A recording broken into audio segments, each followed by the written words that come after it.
In less than a month since its premiere, in a total of 190 countries worldwide, Netflix's second African original series, Blood and Water, has topped streaming charts locally, the US, the UK and France on the platform's top 10. Following its premiere, leading ladies 21-year-old Qamatha and 20-year-old Khosi Ngema have been thrust into the global spotlight to much acclaim. The ladies now join Afternoon Express to chat more about the series and its success. Good afternoon, ladies.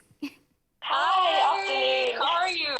I am so good. Thank you for joining us and congratulations on the incredible performance that you guys have pulled off yet again. Now, talk to me briefly about the characters and the experience of filming the production. So my character is Khumalo. She's 16 years old and she goes on this journey to find her abducted at birth older sister, and she goes to a party and she sees this girl and she suspects that this girl might be her sister, and she basically goes on a journey like following this girl and stalking her essentially, and just like she meets a lot of interesting characters.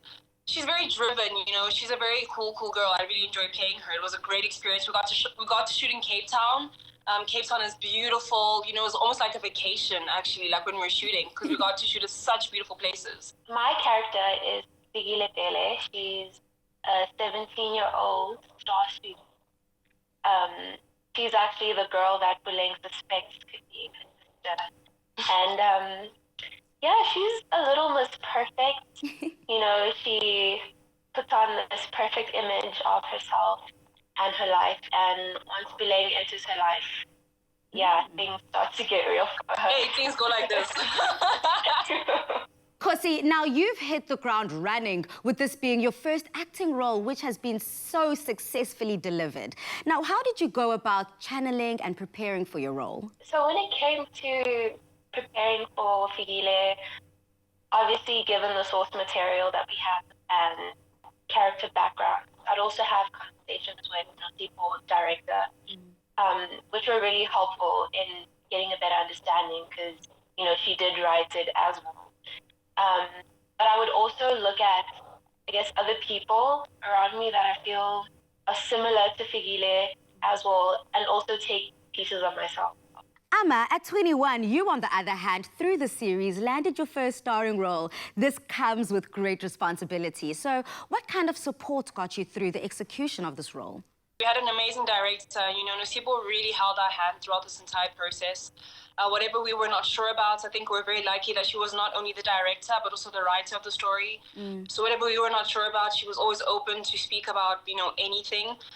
We worked with amazing actors like Gail Mabelana, Selo Makeka Ngube, you know, so we had like people who've been in the industry who were so, you know, open to helping us and having discussions if we weren't sure about anything. And I think also my family, you know, my mom's my biggest supporter. She's like my biggest fan. So she was very awesome in supporting me. Oh, I love the fact that your families are both there in collaboration with your family on set, bringing you nothing but the best, so you can deliver time and time again. Now, since the series did premiere, it's received great reviews, both locally and internationally. Now, did you ladies anticipate the kind of reception from viewers? When you're working on a production, you know, we were confident that the show would be received, but we didn't expect it to be received as well, so quickly as well.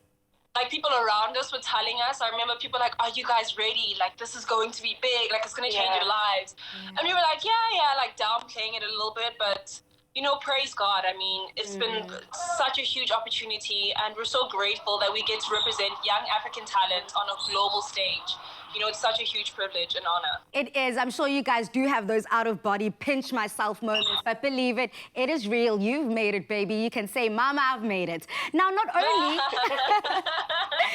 not only is the series shot in South Africa, but also has a full South African cast and crew, considering it lies on an international platform. Ladies, congratulations. Now, what does this mean for the local industry?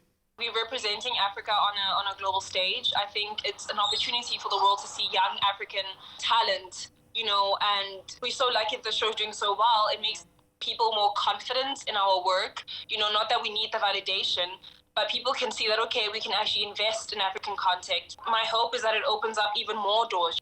I think through Blood and Water, the world has just seen a completely different side of Africa, I guess. through Cape Town's beauty and also the characters. You know, it's led by powerful females.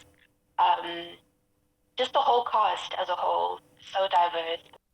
It's also interesting to note that at the helm of directing the series was a young black female director, Unosipho Dumisa. Now, how do you think this informed the narrative and the way in which the story was told? She represented us very well. You know, she told the story authentically through our perspective and, you know, what we go through as black females. You know, I think that's very powerful. And I think she did so wonderfully. And even just working with her, you know, she understood us a lot. You know, even like the small things, man, like even how, you know, how we wear our hair, you know, our hairstyles. You know, sometimes they would want to make us do things like with our hair. It's like, guys, we're black. We can't really, you know, that's not possible. So the fact that she really understood, like even a small bit. Yeah, I think that there's also something so powerful about writing a story that influences and reflects who you are as a person. I mean, for yourself, Khosi, did you feel that relationship? Not just through my character, but the story as a whole. It felt like home, you know. I think it was written so beautifully, and I think a lot of people have actually said that they're finding themselves in the story, and you know, they know a Wendy or a Buleng, and I think that's so beautiful because that's so important, especially now, representation for the youth of Africa.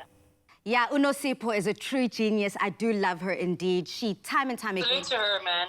Comes through with heat, you know, and this time she's definitely set the bar high for everyone else following in her footsteps. Now, lastly, ladies, what lies in the future for both of you? What can people expect to see? I'm just open to opportunities. I want to grow as an actor and explore different characters and my capabilities. And also musically, I'm also a musician, so that should be something coming out soon. Her voice is stunning. Like, Khosi, she's sleeping on herself. She's so, like, she is amazing.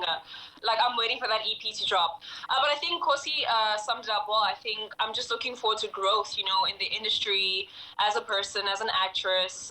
We just want to grow. Here's to growth. Growth, whether it is in the film industry, whether it is in other professions, or whether it is musically. We support you on Afternoon Express. Ladies, congratulations again. Thank you so much. Thank you for having us. Thank you for having us. Cheers, ladies. It was fun. Bye. Bye. Bye. Now, with these young budding actors and creatives in it, the future of the local film and television industry is anything but bleak.